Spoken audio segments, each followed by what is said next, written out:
Imagine this. It's the night of July 18th, 64 AD, Rome, the absolute center of the known world, the heart of this colossal empire, and it's on fire. And we're not talking about a small fire here. This was huge. Exactly. Not contained at all. For 6 straight days, 7 nights, the flames just raged, swallowing streets, temples, homes, everything. Just relentless. And when the smoke finally cleared, the devastation was, well, staggering. Thousands homeless. And whole sections of the city just gone.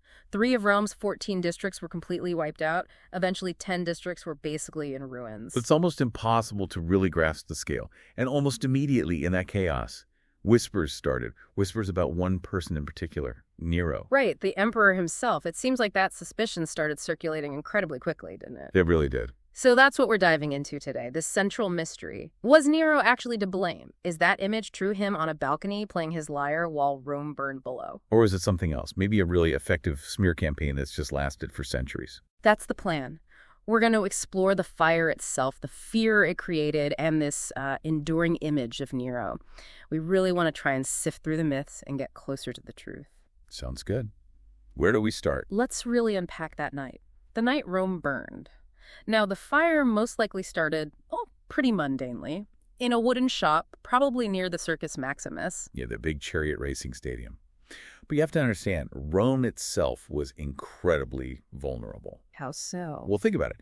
It was densely packed. Lots of wooden apartment buildings, these really narrow, winding alleyways. And, crucially, open flames were everywhere for cooking, for heating. So like a tinderbox. Exactly. A disaster, basically waiting for a spark. Yeah. And there wasn't a professional fire brigade, not like we think of one today. Right. No organized response. Pretty much. Yeah. So once those flames took hold, with the strong summer winds fanning them, they just spread incredibly fast. The city's layout, the building materials, it all just fed the inferno. You can almost picture the chaos. Just sheer panic. People trying to escape, grabbing whatever they could, probably stampedes. Awful scenes, yeah. And Tacitus, he's a really important historian for this period. Well, main source, really. Right. He even mentions that some witnesses claim they saw men deliberately setting more fires. Really? Who were they? Well, that's the thing. Nobody knew, or at least Tacitus doesn't say. Their identities, their motives, completely unclear.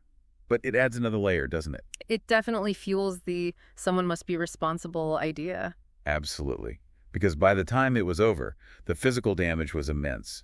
10 districts in ruins. But beyond that, think of the psychological impact. Sacred temples gone. Family treasures lost forever. The very heart of old Rome, just ashes. It left this huge void and this burning question literally hanging in the air. Who did this? Who lit the match? Exactly. And that's where Nero starts to come into focus. So to really get why people suspected Nero, we need to understand who he was. He wasn't your typical emperor. Not at all. He was born Lucius Domitius Ahenobarbus, became emperor really young, only 16 after being adopted by Claudius. And he had some pretty heavyweight fellows around him early on. The philosopher Seneca. Right, his tutor. And his mother, Agrippina the Younger, a very powerful, very ambitious woman. But things had changed by 64 AD, the year of the fire. Definitely. Agrippina was dead, and most historians think Nero himself ordered it. Seneca was pulling back, sort of withdrawing from court life. And Nero himself had become different. He'd become deeply, maybe even obsessively passionate about the arts.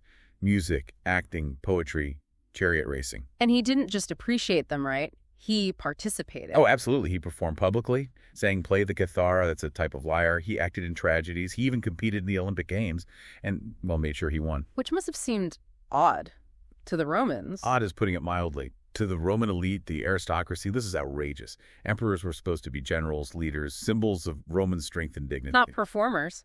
Exactly. Performing was seen as, well, beneath an emperor, almost scandalous. And even for ordinary Romans, it was probably just weird. But Nero seemed desperate to be remembered as a great artist, not a conqueror. This creates a huge clash with traditional Roman values. It sort of sets the stage for people to believe the worst, doesn't it? It absolutely does. It made him seem self-indulgent, maybe even unhinged to some. So when the fire happened and this story started circulating that he'd been singing about the fall of Troy, the sack of Ilium, while watching Rome burn. That image just stuck. And it was incredibly powerful, too potent to dismiss easily. It fit the narrative of this strange, art-obsessed emperor who cared more about his performance than his people. Okay, but let's tackle that image head on. The most famous version involves a fiddle. Nero fiddled while Rome burned. Right. And we need to be absolutely clear. That is pure myth. Why? Simple reason. The fiddle, the violin, didn't exist yet. It wouldn't be invented for, like, another 1,400 years. Wow. Okay, so no fiddle. But he did play an instrument. Yes, the kithora. As we said, a type of lyre. And it's true, some ancient writers, Suetonius, Cassius Dio, do claim he sang during the fire. They push that narrative. But you mentioned Tacitus earlier as the key source. What does he say? And why should we trust him more? Well, Tacitus was writing closer to the time, maybe 50 years or so after the fire. He's generally considered more critical, more analytical than someone like Suetonius, who loved gossip and scandal. Dio wrote much later. Okay, so Tacitus is seen as more reliable. What's his version? According to Tacitus, Nero wasn't even in Rome when the fire broke out. Really? Where was he? He was at his villa in Antium. It's about 30 miles away. 30 miles? That completely changes the picture. Did he just stay there? No. Tacitus says he rushed back to Rome as soon as he heard the news. And his actions when he got back, well, they don't sound like someone who started the fire. What did he do? He opened up public buildings to shelter the homeless. He opened his own gardens, even parts of his palace. He arranged for emergency food supplies to be brought in from nearby towns. He organized relief efforts. Those sound like practical, responsible actions. They do, don't they? It makes you question the narrative. If you deliberately set a fire, why rush back and pour resources into helping the victims? Tacitus paints a picture of active crisis management. But the rumors persisted. Why? If he was helping, why did people still suspect him? Well, a big part of it comes down to what happened after the fire. The rebuilding of Rome. Okay, so he starts rebuilding. On the surface, some of that sounds good, right? Wider streets, new building codes, more fire-resistant materials. Sounds like sensible urban planning. It does. Very modern sounding in some ways. Positive steps, you could argue. But there's always a but with Nero. There is. Because at the heart of this new Rome, Nero planned something extraordinary.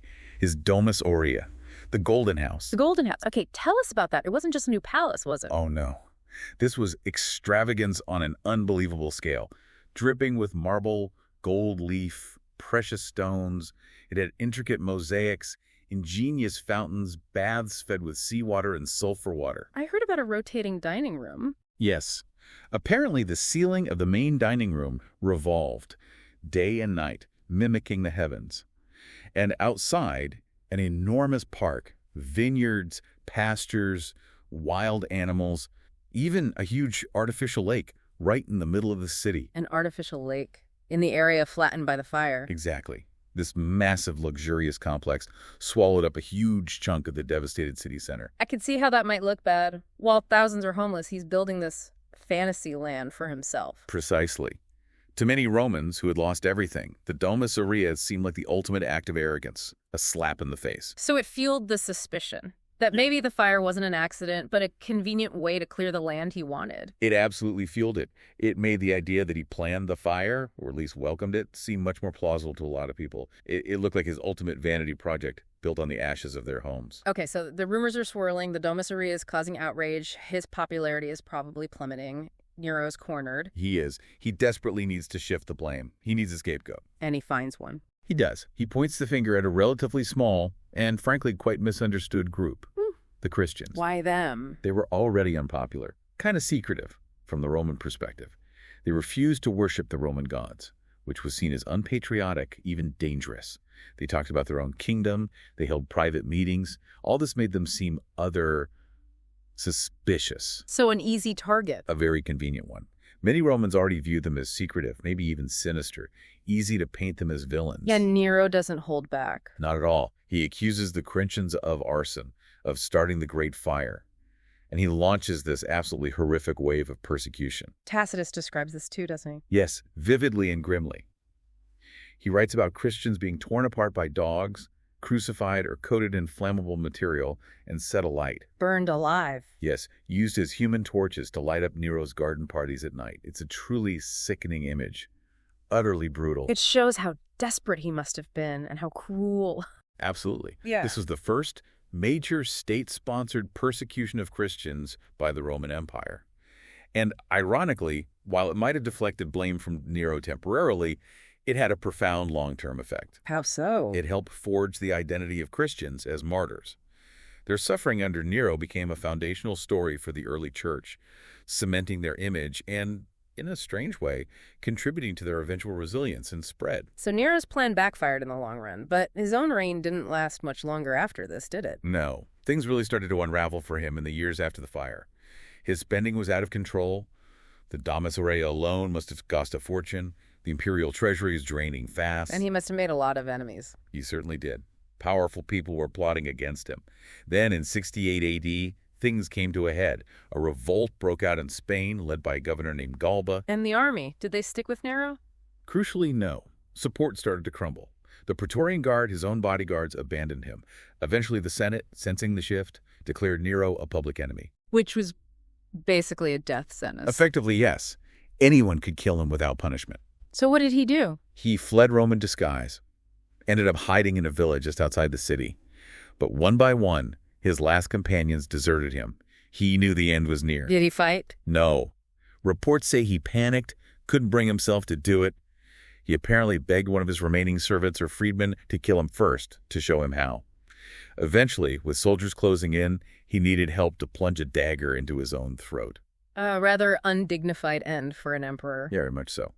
And his reported last words have become almost as famous as the fire itself. What were they? Qualis artifex perio. Which means? When an artist dies in me. Wow, even at the very end, it was about his art, his image. Completely. It perfectly captures his lifelong obsession. And with his death, that was it for his dynasty, right? Sad. The Julio-Claudians. That was the end. The line going back to Augustus was broken. And Rome immediately descended into chaos. A brutal civil war known as the Year of the Four Emperors. It showed just how unstable things had become under Nero. Okay, so we've gone through the fire, Nero's life, his actions, the aftermath. Let's circle back. Did Nero burn Rome? Well, if you look purely at the historical evidence, the modern consensus among historians is probably not. Probably not. Yeah, there's just no solid proof he started it. And Tacitus's account, the most reliable one we have, actually suggests he was away and then actively involved in relief efforts. But that's not the story that stuck. Not at all. The truth, or the lack of concrete proof, didn't really matter to later generations or even many people at the time. Nero just fit the role of the villain too well. He was theatrical, seen as arrogant, obsessed with fame, wildly extravagant. Exactly. He was ruthless when he needed to be. All those ingredients made him the perfect scapegoat, the perfect tyrant figure. And so the Great Fire became his fire, his defining legacy. It's like the flames of the fire itself became intertwined with his image forever. You could say that. He didn't need to have actually lit the match to be forever consumed by those flames in historical memory. Yeah. He haunted Rome long after he was gone. It really shows the power of a good story, or maybe a bad one, depending on your perspective, how a narrative can take hold, even if the facts are murky. Absolutely. Especially in an age before instant news, where rumor and perception could spread just as fast and be just as destructive as any fire. A fascinating and ultimately tragic story. So maybe something for you, our listener, to think about. History might be written by the victors. But perhaps it's often ignited by the rumors.